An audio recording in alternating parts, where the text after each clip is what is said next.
I will be available this evening as well at the Pistons Performance Center. We'll be doing our traditional end of day press conference then. And so appreciate all of you joining today. I know you've also been joining calls with our team throughout the day. So just wanted to check in with you and answer any questions you all have as we go forth in this process of our primary election. Other than the rain, I was really glad to see how many people voted before Election Day even began, with 1 million citizens in Michigan voting in early voting or in absentee voting prior to today's polls even being open. That's a good sign for our democracy and a great sign that people are embracing their opportunities to vote prior to Election Day, which are now in Michigan law, thanks to Michigan voters. I know our team has probably gotten you some updates on those numbers as well, and we've been in constant communication with clerks throughout the day to make sure that our clerks have what they need in the precincts. We're hearing turnout is steady, no major issues. We've had some reports of weather-related polling location closures. Each of those voting sites were relocated with communications and signage going out to precinct voters to make sure that they're aware of the change. And we want everyone to know that, of course, even if you're in line by 8 p.m., as long as you're in line by 8 p.m., you can still vote.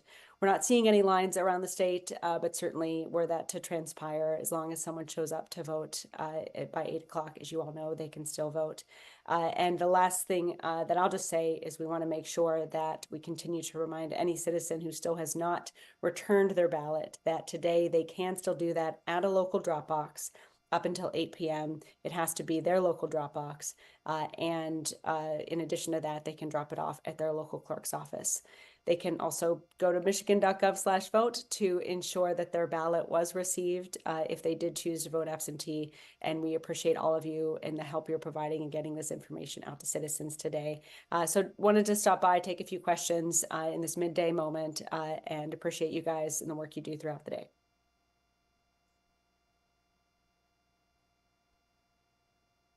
Hey, if you have any questions, raise your hand over here on the chat side. I'll just, I don't know if you want me to call on people. I'm not sure. Well, we've got it. We can do it. I wanted reporters to raise their hands if they want to be called on. So we've got Colin Jackson. Hi, Secretary. You had mentioned there was a couple weather-related polling delays. I was wondering if you could go into that a little bit more detail, where they are, how many they were, how long it took to relocate those polls, et cetera. Yeah, Angela, I know you're here. Would you be able to provide those details? Yes, we've got a partial list, and I'll get you a full list right after this. Thank you. And I guess one more follow-up, I guess, how does that affect voting on days like today, though? I mean, there's backups in place, but what does that mean for voters, knowing that there's still that potential for their polling location to close, whether it's either heavy rain or what have you? Well, we will, recognizing the challenges that folks have today, and we'll get before we sign off, we'll get you those specific details. Recognizing those challenges from today, we have a response system to find other locations and to quickly move things and to make sure people know their alternate locations. It's another benefit to the fact that we anticipate most of the people voting in this election will have voted already, so that minimizes the impact as well of Election Day challenges like this one. But working with clerks to find an alternate location and then sending out a notice to all of the voters in that particular precinct who would go there that the precinct is moved is essentially what we're able to do to make sure that people know where to go and vote.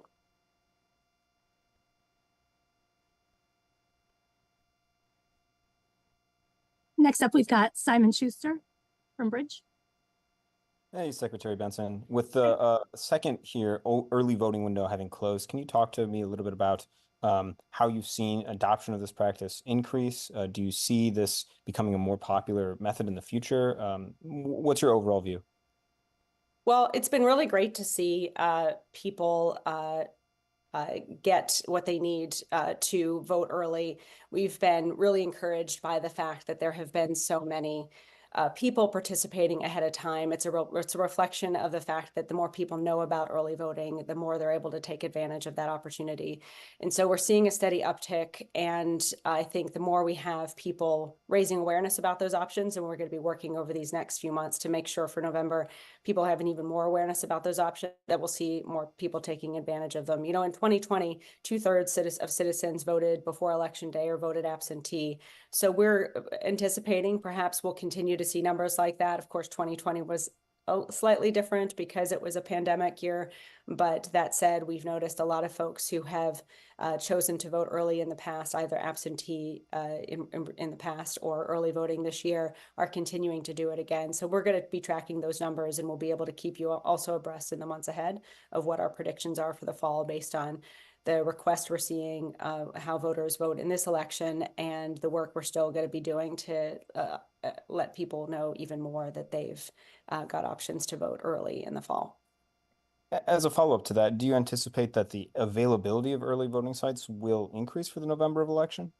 No, I don't. We don't. I mean, we'll be working with clerks to see if those needs are necessary. I don't think so. Most clerks are going to have a pretty well-run process at this point. And the early voting locations that we've set for August are more or less, with a few exceptions that we're already aware of, set for the fall. We may see something. We'll certainly, keep you posted as things evolve. But most of the early voting sites have already been locked in for the fall. Thanks. Next up, we've got Beth LeBlanc, Detroit News. Hi, Secretary. Thanks for taking these questions. So I know we talked on an earlier call about the fact that early voting numbers actually decreased for the August election compared to February. Absentee ballots also are down from August 2020, which obviously there was a pandemic then, but even with the rain today, I guess kind of a multi-pronged question here, but do you expect turnout to be lower today than we've seen in the past? And then also, what do you attribute the decrease in early voting to from like February to now? I don't think I would read into, I mean, the decrease is like 5 by 5,000 votes, so I wouldn't read too much into it. And we'll be doing a deeper dive to kind of identify where that decrease, is, in case we have to do more, lean in more in particular areas. But I would say it's, we're basically running the same with 78,000 in February, 73,000 now for early voting. So I don't see anything there other than kind of almost a stability. But that said, I hope we see more numbers in the fall of early voting, and certainly into the future as well.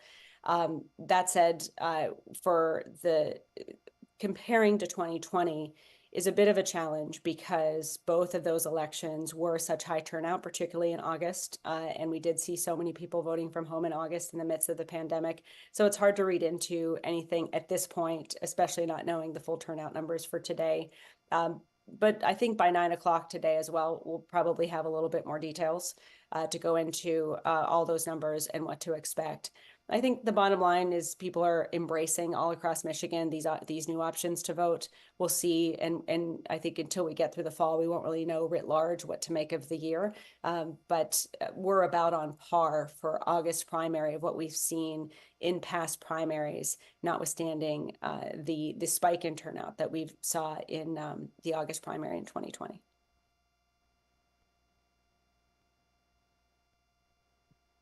Next, we've got Paul Egan, Free Press. Thanks, Secretary Benson. I would expect this to be geared more toward the general election than a primary, but Republicans have talked about really stepping up their legal efforts, their surveillance efforts, watching the polls, watching drop boxes, all kinds of things. Have you seen any evidence or heard of any evidence of that in Michigan today during the early voting? No more than in past years. We have a field team all throughout the state to be mindful of any efforts to disrupt the process. We welcome observers and we welcome people to ask questions about the process and even serve as election workers to get a lot of their questions answered through firsthand experience. We're not seeing anything today that gives rise to any concern that at this point. I think there has been a lot of noise around our elections, obviously, and election security over the last few years.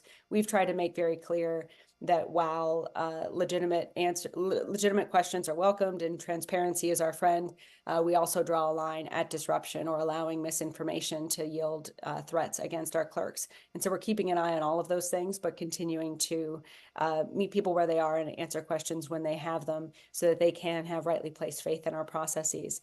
We'll keep an eye on everything. Again, we've got a field team all throughout the state, as we have now for the last several election cycles, always focused on making sure we're able to rapidly respond if anything emerges. And I'm really glad that, knock wood, so far as of 1/20 on this day, things are smooth.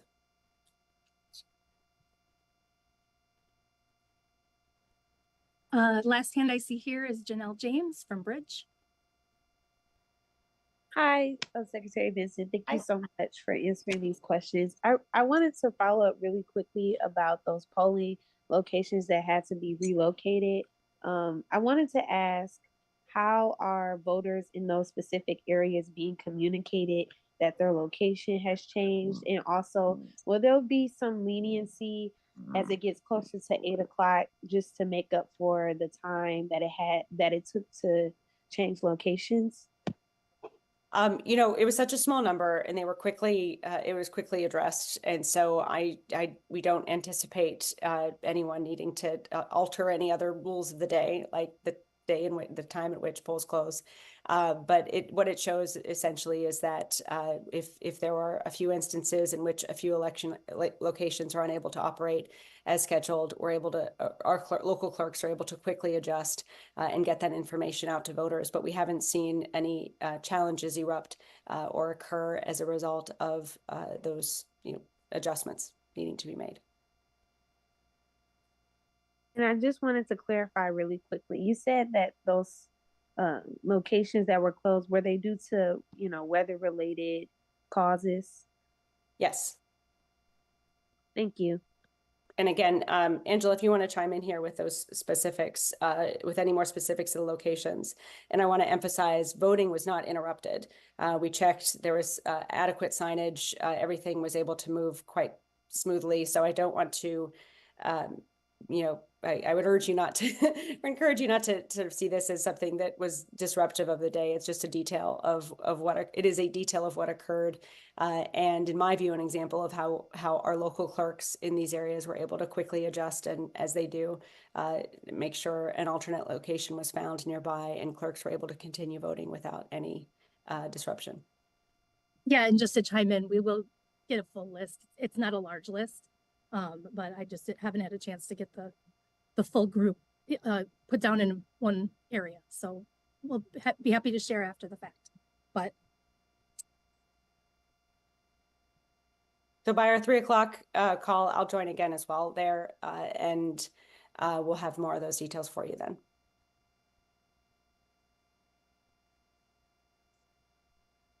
I see hands, but I see hands of people that have already asked questions. Is that a new hand, Paul? Oh, I didn't mean to have my Okay, hand. great. Then if not, are there any other questions before we wrap?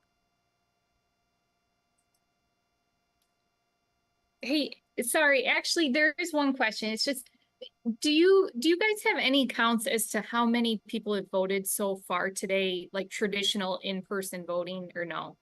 We don't really get those until the end of the day because that's when they run through the numbers and we don't track that throughout the day.